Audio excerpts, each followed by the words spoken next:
Welcome to Shul.com. We are learning the laws of Shabbat, halacha guide for Sfaradim by Rabbi Yonatan Nachshon, or Nachshon.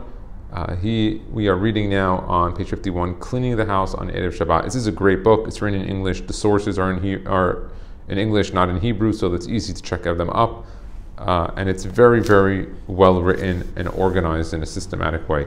So he continues, cleaning the house on Erev Shabbat. It is a mitzvah to clean the floor before Shabbat in honor of the Shabbat. Number 31, on Erev Shabbat Chazon, or for a mourner, it is permitted to sweep and mop the floor in honor of the Shabbat. Number 32, it is customary to remove all spider webs from the house on Erev Shabbat. Number 33, one should polish the silverware, set the beds, table, and other items such as timers for air conditioning or lighting the house in order that everything should be set and prepared upon entering home from the synagogue. It is advisable that one should write himself a list that he can refer to every Shabbat of all the things that need to be set or turned on or off before Shabbat. Some examples of common preparations include turning off the lights in the bedroom, turning on the Shabbat lamps, setting any appliances that are on a timer, turning the fridge onto Shabbat mode, adding water to the hot water urn, or boiling the water. And he includes a bunch of things here, putting away toys at a mukseh, emptying pockets of mukseh items, phones, alarms, candles. In essence, he's telling you here that organize yourself. If you know there's a systematic thing that you're doing every week and you make a list, it makes it much easier.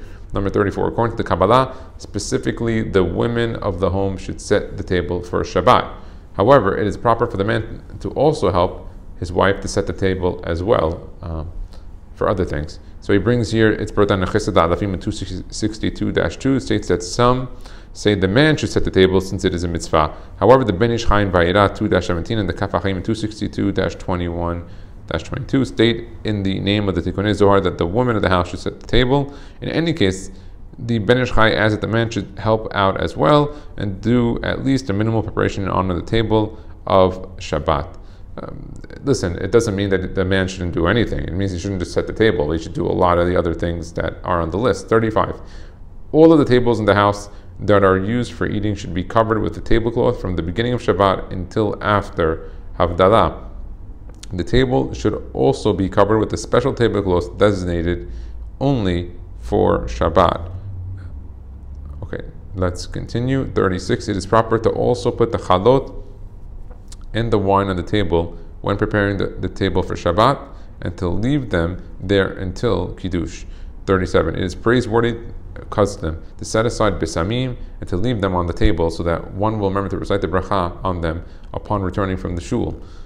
Preferably, one should use a hadas, which is myrtle leaves, which would be kosher for the mitzvah of arba minim.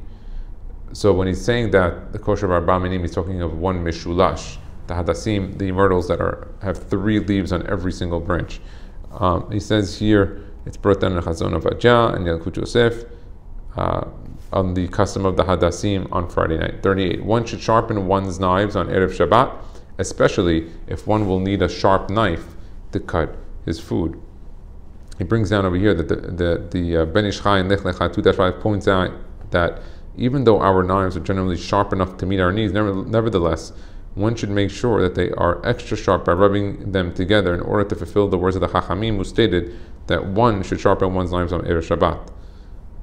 Okay, then he adds here that adding the Shivat Zion brings down that sharpening the knives on Erev Shabbat is a sigula for Shalom Bayit. Okay, that's very nice. Actually, you have a nice, easy sigula. So, getting a haircut on Erev Shabbat. 39. In honor of Shabbat, it is a mitzvah to cut one's hair on Erev Shabbat. Preferably, one should get a haircut before Hatzot. If one could not get a haircut before Chatzot, it is also permitted to do so after the time of Mincha Ketana. If one is too busy to cut his hair on Friday, he may also do so on Thursday. 40.